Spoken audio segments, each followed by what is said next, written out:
Okey, bismillahirrahmanirrahim. Assalamualaikum, jumpa lagi. Hari ni Mak Bonda sibuk sikit. Hari ni masak simple je. Rebus telur, cicah budu.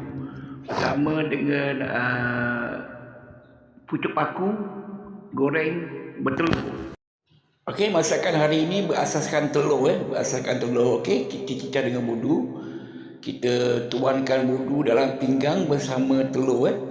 Tuangkan budu dalam pinggang bersama telur.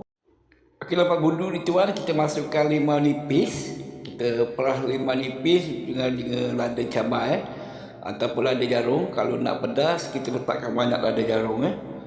Satu, setelah limau nipis dan juga lada jarum ataupun cabai diperah, okey, inilah waktunya untuk kita merasai, mencicip telur-telur budu ini. Dengan cara kita pecahkan telur tersebut dalam budu dan kita letak atas nasi, makan bersama ulang. Bismillah. Inilah lauk simple, lauk simple yang mana boleh membuka selera bonda bersama anak-anak. Alhamdulillah. Selamat mencuba dan terima kasih menonton. Assalamualaikum. Oh ya, belum boleh lupa, jika video ini bermanfaat, sila share dan follow Bonda. Terima kasih.